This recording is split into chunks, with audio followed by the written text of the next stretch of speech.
सभी हिंदी साहित्य प्रेमियों का हिंदी साहित्य की क्लास में आपका हार्दिक स्वागत अभिनंदन। हम पढ़ रहे हैं रामचंद्र शुक्ल जी का हिंदी साहित्य का इतिहास। हिंदी साहित्य के अंतर्गत हमने जो हिंदी साहित्य का इतिहास है उसके अंतर्गत हमने भक्ति काल तक यानी पूर्व मध्यकाल तक कंप्लीट पढ़ लिया है। अब हम पढ़ रहे हैं उत्तर मध्यकाल, जिसे रीतिकाल भी कहा जाता है। रीतिकाल के अंतर्गत हमने प्रकरण 1 रीतिकाल 1700 से 1900 विक्रमी संवत, सन में पूछे तो 1643 से 1843 ईस्वी सन। और रीतिकाल का जो प्रथम प्रकरण है, देखिए यहाँ पे प्रकरण 2 है। प्रकरण 1 के अंतर्गत हमने रीतिकाल से संबंधित सामान्य परिचय पढ़ा था। अब हम पढ़ रहे हैं रीति ग्रंथकार कवि को। क्या पढ़ रहे हैं? रीति ग्रंथकार कवि। ठीक है, चलिए शुरू करते हैं। हाँ जी, देखिए हिंदी साहित्य की गति का ऊपर जो संक्षिप्त उल्लेख हुआ है उसमें रीतिकाल की सामान्य प्रवृत्ति का पता चलता है। देखिए सामान्य परिचय में हमने जो रीतिकाल की जो सामान्य प्रवृत्ति हैं उनके बारे में हमें पता चलता है। अब उस काल में मुख्य मुख्य कवियों का विवरण दिया जाता है। देखिए जो सामान्य प्रवृत्ति हैं वो हम पढ़ चुके हैं रीतिकाल के सामान्य परिचय में। अब हम पढ़ रहे हैं रीतिकाल से संबंधित जो महत्वपूर्ण कवि हैं और उनके बारे में जो रामचंद्र शुक्ल जी ने दिया है, जितना उनके बारे में बताया है वो पढ़ेंगे। और मैं ये मानती हूँ कि जो रामचंद्र शुक्ल जी ने कवियों के बारे में बताया है वो एग्जाम के लिए बहुत ही महत्वपूर्ण है, आप उनको याद रखेंगे। जो जो कवि महत्वपूर्ण हैं उनको हम टिक करते हुए पढ़ेंगे और आप उनको अच्छे से याद भी रखेंगे। बाकी मैं कवि तो आपको कंप्लीट पढ़ाऊंगी, एक भी कवि नहीं छोड़ूंगी, चाहे वो महत्वपूर्ण हो या नहीं हो, लेकिन आप महत्वपूर्ण कवियों को फुल डिटेल्स और ध्यान और पूरे मनोयोग के साथ में पढ़ेंगे। ठीक है, चलिए बिना टाइम गवाए हुए हम वीडियो को शुरुआत करते हैं। पहले कवि हमारे चिंतामणि त्रिपाठी। ये तिकमापुर जिला कानपुर के रहने वाले और 4 भाई थे। 4 भाई कौन कौन थे आप ये भी याद रखेंगे, चिंतामणि, भूषण, मतीराम और जटाशंकर। देखिए इनसे संबंधित जो छत्तीसगढ़ असिस्टेंट प्रोफेसर उसमें शायद ये क्वेश्चन पूछा गया था। ठीक है, चारों क्या थे? कवि थे, जिनमें प्रथम 3 तो क्या थे? हिंदी साहित्य में बहुत ही यशस्वी हुए। प्रथम कौन? चिंतामणि, भूषण और मतीराम। जटाशंकर कहीं कहीं पे मिलते हैं, ज़्यादा नहीं मिलते। इनके पिता का नाम था रत्नाकर त्रिपाठी। कुछ दिन से यह विवाद उठाया गया कि भूषण न तो चिंतामणि और मतीराम के भाई थे, न ही शिवाजी के दरबार में थे।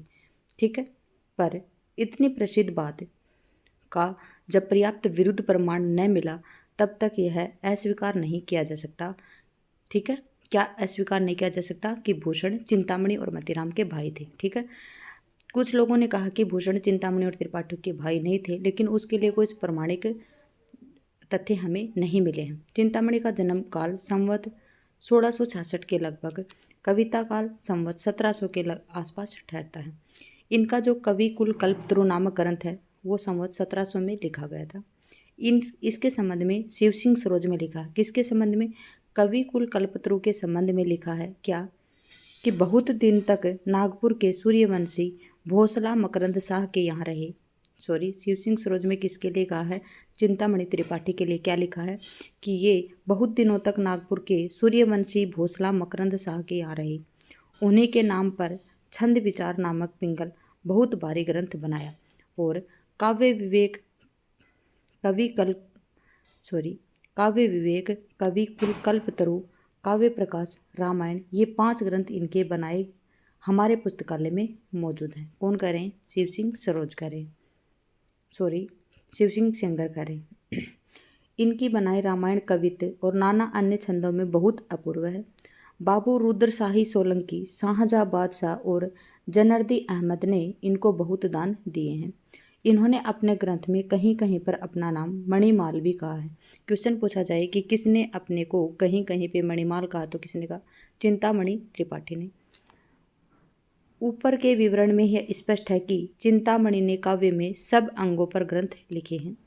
इनकी भाषा ललित और सानुप्रास होती थी। अवध के पिछले कवियों की भाषा देखते हुए इनकी ब्रज भाषा विशुद्ध दिखाई पड़ती है। विषय वर्णन की जो प्रणाली भी मनोहर है, ये वास्तव में एक उत्कृष्ट कवि थे। रचना के कुछ नमूने इस प्रकार से हैं। देखिए मैं बिल्कुल भी नहीं पढ़ूंगी ये, क्योंकि आप इस स्वयं पढ़ेंगे। ठीक है, देखिए ठीक है, आप स्वयं पढ़ेंगे वीडियो को रोक के। ये देखिए, क्योंकि वीडियो फिर बहुत लंबा हो जाता है और आप स्वयं पढ़ेंगे, ठीक है।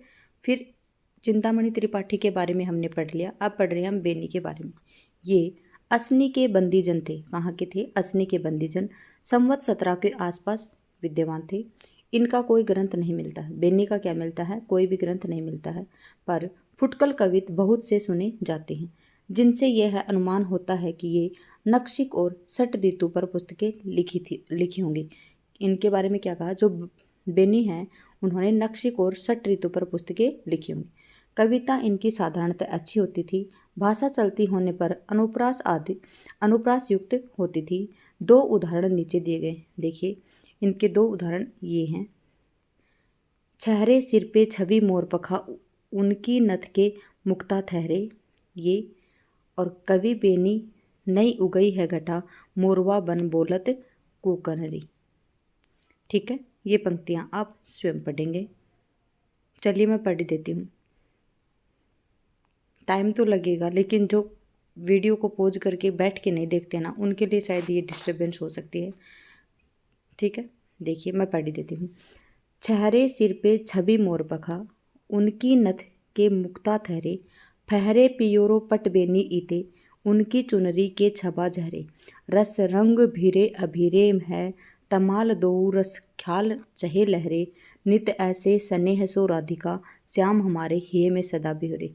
चलिए आप इसको नहीं पढ़ेंगे तो भी कोई दिक्कत नहीं है, क्योंकि ये पंक्तियाँ नहीं आती हैं। फिर पढ़ेंगे हम महाराज जसवंत सिंह के बारे में। देखिए पंक्तियाँ मैं आपको बताऊंगी, आप वो याद रखेंगे। महाराज जसवंत सिंह ये मारवाड़ के प्रसिद्ध महाराज थे, जो अपने समय के सबसे प्रतापी हिंदू नरेश थे, जिनका भय औरंगजेब को बराबर बना रहता था। इनका जन्म संवत 1683 में हुआ था। ये शाहजहां के समय में ही कई लड़ाइयों पर जा चुके थे। ये महाराज गज सिंह के दूसरे पुत्र थे और उनकी मृत्यु के उपरांत संवत 1695 में गद्दी पर बैठे थे। देखिए ये संख्या है, थोड़े इनमें मैं कंफ्यूज हो जाती हूँ, ठीक है, लेकिन कोशिश रहती है कि मैं सही सही पढ़ाऊँ आपको। इनके बड़े भाई अमर सिंह अपने उद्धत स्वभाव के कारण पिता द्वारा अधिकारच्युत कर दिया गया था। ठीक है, अधिकार से हटा दिया गया था उनको। महाराज जसवंत सिंह बड़े अच्छे साहित्य मर्मज्ञ और तत्वज्ञान संपन्न पुरुष थे। उनके समय में राज्य भर में विद्या की बड़ी चर्चा रही। अच्छे अच्छे कवियों और विद्वानों का बराबर समागम होता रहा। महाराज ने स्वयं तो अनेक ग्रंथ लिखे ही, अनेक विद्वानों और कवियों से भी न जाने कितने ग्रंथ लिखवाए। किसने लिखवाए? महाराज जसवंत सिंह ने।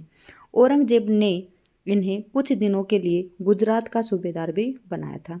वहाँ से शाइस्ता खां के साथ ये छत्रपति शिवाजी के विरुद्ध दक्षिण भेजे गए थे। कहते हैं कि चढ़ाई में शाइस्ता खां की जो दुर्गति हुई वह बहुत कुछ इन्हीं के इशारे से।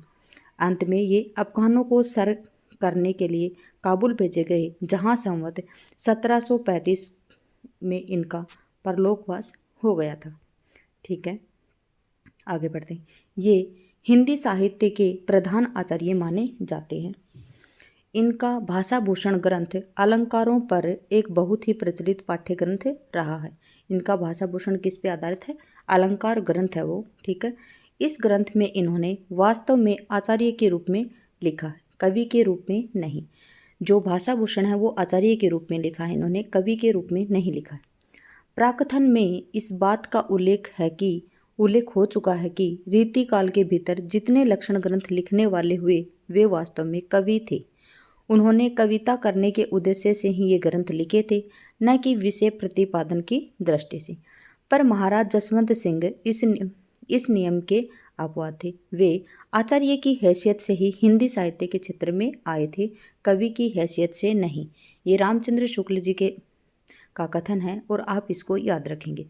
उन्होंने अपना भाषा भूषण बिल्कुल चंद्रालोक की छाया पर बनाया था। देखिए इनका भाषा भूषण है वो किसके ऊपर है? चंद्रालोक की छाया पर है। उसी की संक्षिप्त प्रणाली का अनुसरण किया। जिस प्रकार चंद्रालोक में प्राय एक ही श्लोक के भीतर लक्षण और उदाहरण दोनों का सन्निवेश है, उसी प्रकार भाषा भूषण में भी प्राय एक ही दोहे में लक्षण और उदाहरण दोनों रखे गए हैं। इससे विद्यार्थियों को अलंकार कंठ करने में बड़ा सुविधा हो गया था। भाषा भूषण हिंदी काव्य रीति के अभ्यासियों के बीच वैसा ही सर्वप्रिय हुआ जैसा संस्कृत के विद्यार्थियों के बीच चंद्रालोक। देखिए, हिंदी काव्य रीति के अभ्यासियों के बीच वैसा ही सर्वप्रिय हुआ कौन सा? भाषा भूषण, जिस प्रकार से संस्कृत के विद्यार्थियों में क्या हुआ था? चंद्रालोक। भाषा भूषण बहुत छोटा सा ग्रंथ है। भाषा भूषण कैसा ग्रंथ है? तो छोटा सा ग्रंथ है। भाषा भूषण के अतिरिक्त जो और ग्रंथ इन्होंने लिखे वे हैं तत्व ज्ञान संबंधी हैं। वे किससे संबंधी हैं? तत्व ज्ञान से संबंधी हैं। जैसे अप्रोक्ष सिद्धांत, अनुभव प्रकाश, आनंद विलास, सिद्धांत बोध, सिद्धांत सार, प्रबोध, चंद्रोदय नाटक। ये सब ग्रंथ भी पद्य में ही हैं, जिनसे पद्य रचना की पूरी निपुणता प्रकट होती है। पर साहित्य से जहाँ तक संबंध है, ये आचार्य या शिक्षक के रूप में ही हमारे सामने आते हैं। अलंकार निरूपण की इतनी पद्धति का परिचय कराने के लिए भाषा भूषण के दो दोहे नीचे दिए गए हैं। देखिए, अत्युक्ति अलंकार है। क्या है? अत्युक्ति अलंकार है। और ये क्या है? प्रयस्ता अपनहोति अलंकार। ठीक है, देखिए, अतियुक्ति जो अलंकार है उसका क्या है? अलंकार अतियुक्ति यह बरनत अतिशय रूप, जाचक तेरे दान ते भय कलत्रु भूप। फिर क्या है? पर्यस्त, जो पर्यस्ता अपन होती है उसमें क्या है? पर्यस्त जो गुण एक को और विषय आरोप, होई सुधादर नाही यह बदन सुधादर ओप। फिर यह है, ये दोहे चंद्रालोक के इन श्लोकों को स्पष्ट छाया देते हैं। किस श्लोक की? इस श्लोक की। ये श्लोक आपसे नहीं पूछा जाएगा तो आप नहीं रखेंगे इसका। ठीक है, फिर क्या है? भाषा भूषण पर पीछे 3 टीकाएं लिखी हैं। देखिए, भूषण को आप जसवंत सिंह को आप याद रखेंगे। ठीक है, बोलेंगे नहीं। जसवंत सिंह के बारे में आप एक एक बात को, एक एक तथ्य को ध्यान से पढ़ेंगे और सुनेंगे। अलंकार रत्नाकर नाम की, देखिए, भाषा भूषण पर पीछे 3 टीकाएं लिखी। अलंकार रत्नाकर नाम से टीका, जिसे बंशीधर ने संवत 1792 में बनाया था।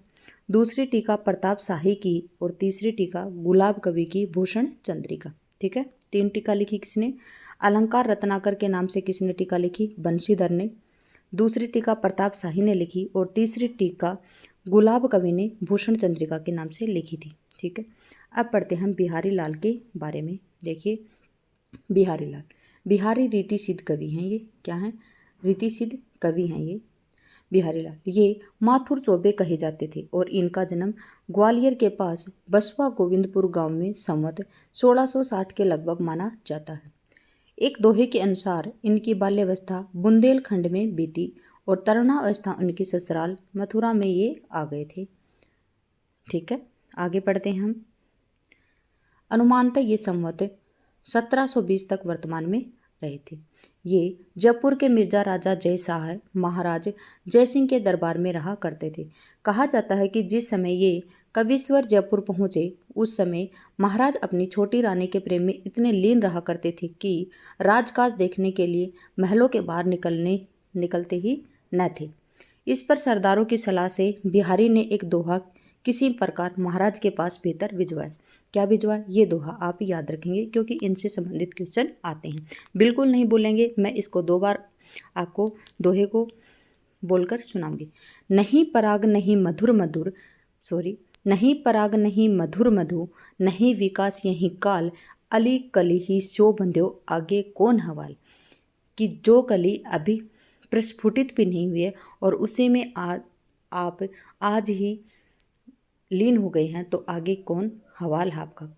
ठीक है, तो क्या है? नहीं पराग नहीं मधुर मधु, नहीं विकास यही काल, अली कली ही स्यो बंध्यो आगे कौन हवाल। किसकी पंक्तियां हैं? बिहारी दास जी की हैं। किसके लिए? महाराजा जयसिंह के लिए हैं।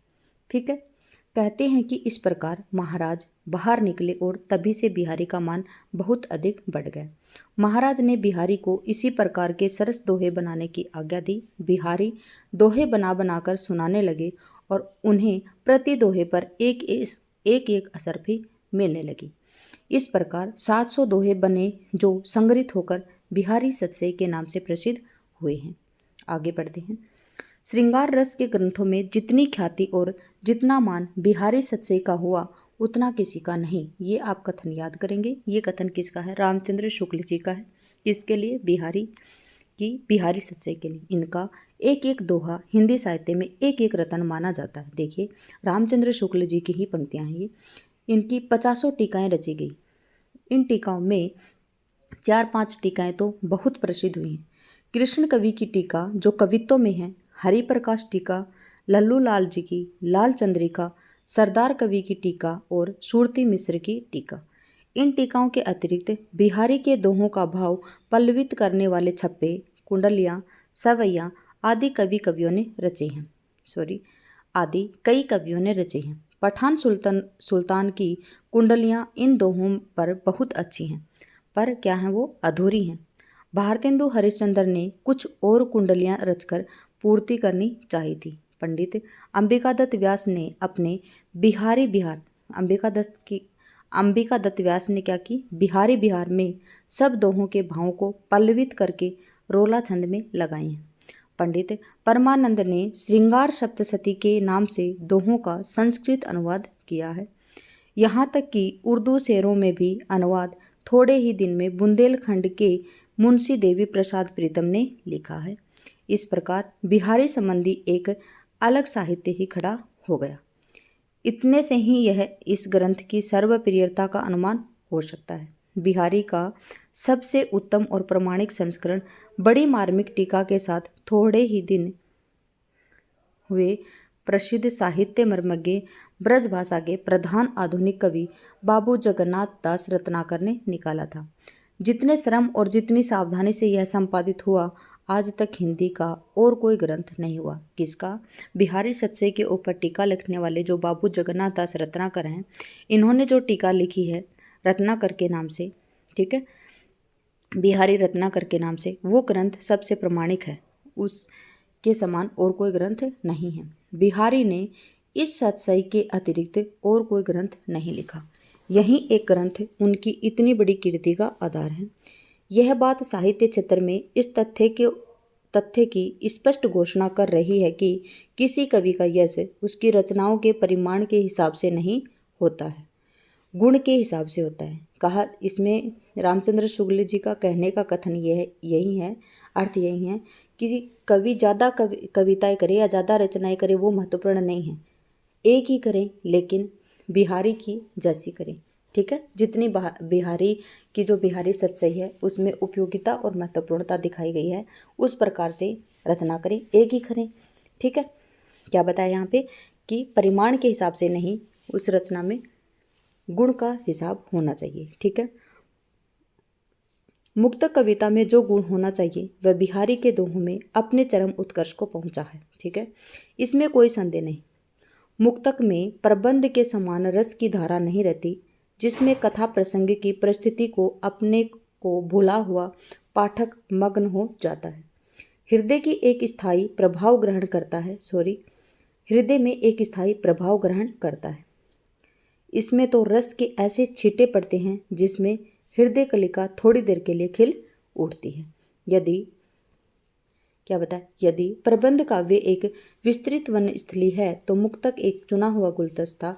ये कथन इनके बारे में आता है, रामचंद्र शुक्ल जी के बारे में, ठीक है, आप याद रखेंगे। इसी से वह सभा समाजों के लिए अधिक उपयुक्त होती है।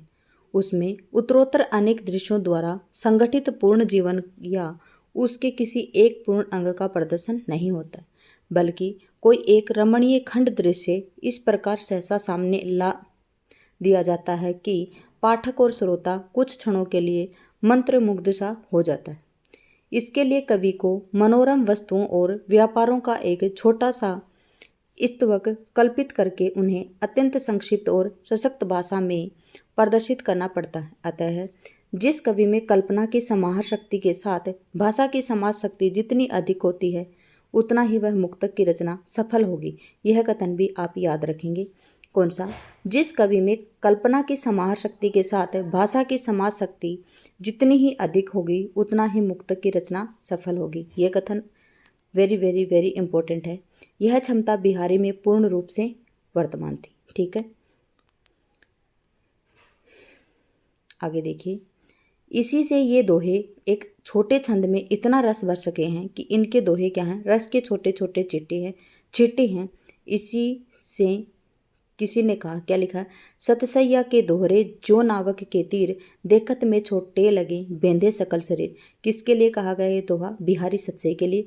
और ये भी याद रखेंगे आप कि इनके दोहे क्या क्या कह रहे हैं, इनके रस के छोटे छोटे छींटे हैं। कौन कह रहे हैं? रामचंद्र शुक्ल जी। और किसके लिए कह रहे हैं? बिहारी सतसई में जो बिहारी के दोहे हैं उनके लिए कह रहे हैं। ठीक है। बिहारी की रस व्यंजना का पूर्ण वैभव उनके अनुभवों के विधान में दिखाई पड़ता है। अधिक स्थलों पर तो इनकी योजना की निपुणता और उक्ति कौशल के दर्शन होते हैं।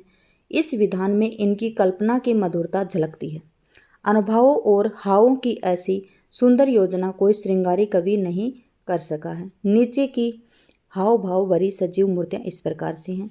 ये भी कथन आप याद रखेंगे। ठीक है। क्या? कि बिहारी की रस व्यंजना का पूर्ण वैभव उनके अनुभवों के विधान में दिखाई पड़ता है। अधिक स्थलों पर इनकी व्यंजना की निपुणता और उक्ति कौशल के दर्शन होते हैं, पर इस विधान में इनकी कल्पना की मधुरता झलकती है। ठीक है। ये कथन आप याद रखेंगे। बिहारी से संबंधित ये जो कथन है आप याद रखेंगे। देखिए ये किसके कथन है? बिहारी दास जी के दोहे हैं। बतरस लालच लाल की मुरली धरे लुकाई, सोह करे बोहनी हंसे देन कहे नट जाए। ये अलग से दोहा। फिर क्या है? नासा मोरी नचाए दृग करी कका की सो है, कांटे की कसके हिए गड़ी कटीली वो हैं। फिर क्या है? ललन चलन सुनी फलन में असुआ झलके आई, भई लखाई न सखिन हूँ झूठे ही जमुहाई। आगे क्या है?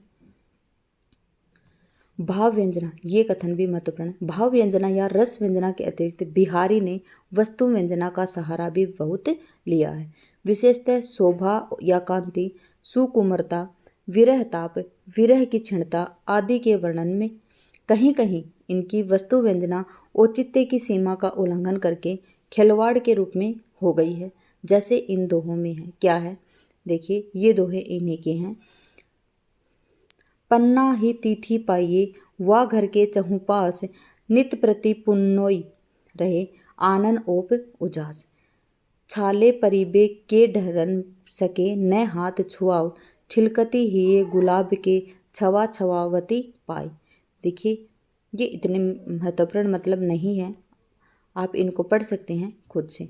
देखिए अनेक स्थलों पर इनके व्यंग्यार्थों को स्फुट करने के लिए बड़ी क्लिष्ट कल्पना अपेक्षित होती है। ऐसे स्थलों पर केवल रीति या रूढ़ि ही पाठक की सहायता करती है और उसे एक पूरे प्रसंग का आक्षेप करना पड़ता है। ऐसे दोहे बिहारी में बहुत से हैं, पर यहाँ दो एक उदाहरण पर्याप्त हैं। क्या हैं? ये इनके दोहे हैं। दीठी परोसनी ईट हवे कहे जो गहे सयान, सबे संदेशे कहीं कहो मुस्काहट में मान।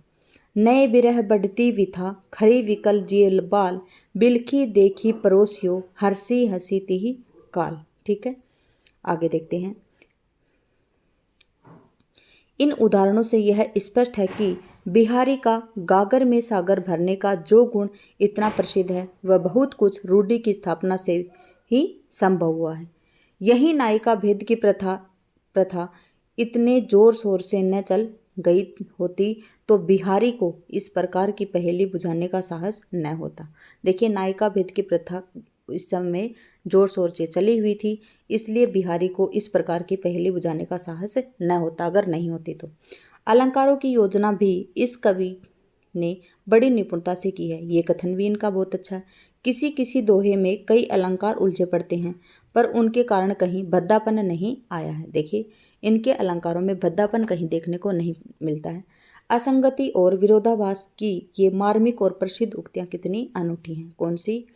ये कौन सी हैं? असंगति और विरोधाभास अलंकार की मार्मिक उक्तियाँ हैं। कौन सी? दृग अरुझत टूटत कुटुम, जुरत चतुर चित प्रीति, प्रति गांठी दुर्जन हिये दई नहीं यह रीति। फिर है तंत्री नाद कवित रस, सरस राग रति रंग, अन बूढ़े बूढ़े तिरे जे बूढ़े सब अंग। ये कथन आप दोनों याद रखेंगे। दो एक जगह व्यंग्य अलंकार भी बड़े अच्छे ढंग से आए हैं। इस दोहे में रूपक व्यंग्य है। कौन सा व्यंग्य है? रूपक व्यंग्य है। ये दोहा देखेंगे आप।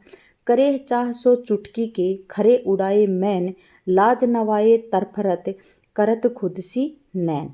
फिर क्या है, श्रृंगार की संचारी भावों की व्यंजना भी ऐसी मर्म स्पर्शनी और है कि कुछ दोहे सहृदयों के मुंह में बार बार सुने जाते हैं। इस स्मरण में कैसी गंभीर तन्मयता है। सघन कुंज छाया सुखद, शीतल मंद समीर, मन है जात अजो हवे, वही वा जमुना के तीर। फिर क्या है, विशुद्ध काव्य के अतिरिक्त बिहारी ने सूक्तियाँ भी बहुत सी कही हैं, जिसमें बहुत सी नीति संबंधिनी हैं। सूक्तियों में वर्णन वैचित्र्य या शब्द वैचित्र्य भी प्रधान रहता है। देखिए, बिहारी के बारे में आप एक एक कथन को बहुत ही ध्यान और मनोयोग से पढ़ेंगे, अतः उनमें से कुछ की ही गणना असल काव्य में हो सकती है। केवल शब्द वैचित्र्य के लिए बिहारी ने बहुत कम दोहे रचे हैं। कुछ दोहे यहाँ पे दिए, यद्यपि सुंदर सुघर पुनि, सगुणों दीपक दे है, तऊ प्रकाश करे तीतो, भरिए जितो शनि है। आगे हैं, कनक कनक ते सो गुनी, मादकता अधिकाई, वह खाए बोरात नर, यह पाए बोराई। तो परवारो उर्वशी, सुनी राधिके सुजान, तू मोहन के उर्वशी है उर्वशी समान। ये दोनों दोहे आप याद रखेंगे। बिहारी के बहुत से दोहे आर्या सप्तशती और गाथा सप्तशती की छाया लेकर बने हैं। इस बात को पंडित पदम सिंह शर्मा ने विस्तार से दिखाया है, पर साथ ही उन्होंने यह भी स्पष्ट कर दिया है कि बिहारी ने ग्रहित भावों को अपनी प्रतिभा के बल से किस प्रकार एक स्वतंत्र और कहीं कहीं अधिक सुंदर रूप दे दिया है। देखिए, ये कथन कई बार आता है। कौन सा? बिहारी की भाषा चलती होने पर भी साहित्यिक है, वाक्य रचना व्यवस्थित है और शब्दों के रूपों का व्यवहार एक निश्चित प्रणाली पर है। यह बात बहुत कम कवियों में पाई जाती है। ब्रजभाषा के कवियों में शब्दों की तोड़ मरोड़कर विकृत करने की आदत बहुतों में पाई जाती है। ठीक है, भूषण और देव ने शब्दों का बहुत अंग भंग किया है और कहीं कहीं गढ़ंत शब्दों का व्यवहार भी किया है। बिहारी की भाषा इस दोष से बहुत कुछ मुक्त है। दो एक स्थल पर स्मर के लिए समर, कई कई के ऐसे कुछ विकृत रूप मिलेंगे जो यह भी नहीं जानते कि क्रांति को संक्रमण अप संक्रोन भी कहा जाता है। अच्छे साप के अर्थ में संस्कृत शब्द है, रोज रुलाई के अर्थ में आगरे के आसपास बोला जाता है, कबीर जायसी आदि द्वारा बराबर व्यवहृत हुआ है। सोनजाई शब्द स्वर्ण जाति से निकला है, जूही से कोई मतलब नहीं है। संस्कृत में वारी और वार दोनों शब्द हैं और वार्ध का अर्थ क्या होता है? बादल। मिलान, पड़ाव या मुकाम के अर्थ में पुरानी कविता में भरा पड़ा है। चलती ब्रजभाषा में पिछानना रूप ही आता है। खटकती का रूप बहुवचन में भी यही रहेगा। यदि 50 शब्द उनकी समझ में न आए तो बेचारे बिहारी का क्या दोष। बिहारी ने यद्यपि, ये कथन भी आप पढ़ेंगे, बिहारी ने यद्यपि लक्षण ग्रंथ के रूप में अपनी सतसई नहीं लिखी, पर नक्शिक नायिका भेद सट ऋतु के अंतर्गत उनके सब श्रृंगारी दोहे आ जाते हैं और कई टीकाकारों ने दोहों को इस प्रकार के साहित्यिक क्रम के साथ रखा भी है, जैसा कि कहा जा चुका है कि दोहों को बनाते समय बिहारी का ध्यान लक्षणों पर अवश्य था। इसीलिए हमने बिहारी को रीतिकाल के फुटकल कवियों में न रखकर उक्त काल में प्रतिनिधि कवियों में रखा है। बिहारी की कृति का मूल्य जो बहुत अधिक आंका गया है, उसे अधिकतर रचना की बारीकी और काव्यांगों के सूक्ष्म विन्यास की निपुणता की ओर ही मुख्यतः दृष्टि रखने वाले पारखियों के पक्ष में समझना चाहिए। उनके पक्ष में समझना चाहिए जो किसी हाथी दांत के टुकड़े पर महीन बेल बूटे देख घंटों वाह वाह करते हैं, पर जो हृदय के अंतःस्थल पर मार्मिक प्रभाव चाहते हैं, किसी भाव को स्वच्छ निर्मल धारा में कुछ देर अपना मनमग्न रखना चाहते हैं, उनका संतोष बिहारी से नहीं हो सकता। ठीक है, बिहारी का काव्य हृदय में किसी ऐसी लय और संगीत का संचार नहीं करता जिसकी स्वर धारा कुछ काल तक गूंजती रहे। यदि घुले हुए भावों का आभ्यंतर प्रवाह बिहारी में होता तो वे एक एक दोहे पर ही संतोष न करते। मार्मिक प्रभाव का विचार करें तो देव और पद्माकर के कवित्त सवैयों का सा गूंजने वाला प्रभाव बिहारी के दोहों का नहीं पड़ता। दूसरी बात यह है कि भावों का बहुत उत्कृष्ट और उदात्त स्वरूप बिहारी में नहीं मिलता। कविता उनकी श्रृंगारी है, पर प्रेम की उच्च भूमि पर नहीं पहुंचती, नीचे ही रह जाती है। ये कथन बहुत ही इम्पोर्टेंट है। रामचंद्र शुक्ल जी के बारे में, बिहारी जी के बारे में जो रामचंद्र शुक्ल जी ने कहा है, ये आप याद रखेंगे। फिर है मंडन। मंडन के बारे में पढ़ेंगे। मंडन के बारे में जी मंडन को तो हम पढ़ ही लेते हैं। मंडन ये जैतपुर बुंदेलखंड के रहने वाले थे और संवत 1716 में राजा मंगत सिंह के दरबार में वर्तमान थे। इनके फुटकल कवित्त सवैये बहुत सुने जाते हैं, पर कोई ग्रंथ अब तक प्रकाशित नहीं हुआ है। पुस्तकों की खोज में इनके 5 ग्रंथों का पता लगा है। रस रत्नावली, रस विलास, जनक पचीसी, जानकी जूको ब्याह और नैन पचासा। प्रथम 2 ग्रंथ इनके रस निरूपण पर हैं। उनके नामों से ही प्रकट होता है। कौन कौन से? रस रत्नावली और रस विलास। ठीक है। संग्रह ग्रंथों में इनके कवित्त सवैये बराबर मिलते हैं। जेई जेई सुखद दुखद, अब तेई तेई कवि मंडन विछुरत जदुपति। यह पद भी इनका मिलता है। इससे जान पड़ता है कि कुछ पद भी इन्होंने रचे थे। जो पद्य इनके मिलते हैं उनसे ये बड़ी सरस कल्पना के भावुक कवि जान पड़ते हैं। भाषा इनकी बड़ी ही स्वाभाविक, चलती और व्यंजनापूर्ण होती थी। उसमें और कवियों का सा शब्दाडंबर नहीं दिखाई पड़ता है। पर सवैयाँ के लिए देखिए ये इनकी सवैयाँ हैं, आप स्वयं पढ़ेंगे। अली हो सो गई जमुना, जल को सो कहाँ कहो वीर, विपत्ति परी, गहराई के कारी घटा उनई, इतनेई में गागरी शीश धरी। रपट्यो पग घाट चढ़्यो न नयो, कवि मंडन है के विहाल गिरी, चीर जीहूँ नंद को बारो, अरी गही बाह गरीब ने ठाडी करी। ठीक है, आज पढ़ेंगे हम यहाँ तक। क्लास में बने रहने के लिए धन्यवाद। आपका दिन शुभ रहे। जय हिंद, जय भारत, जय जवान, जय किसान।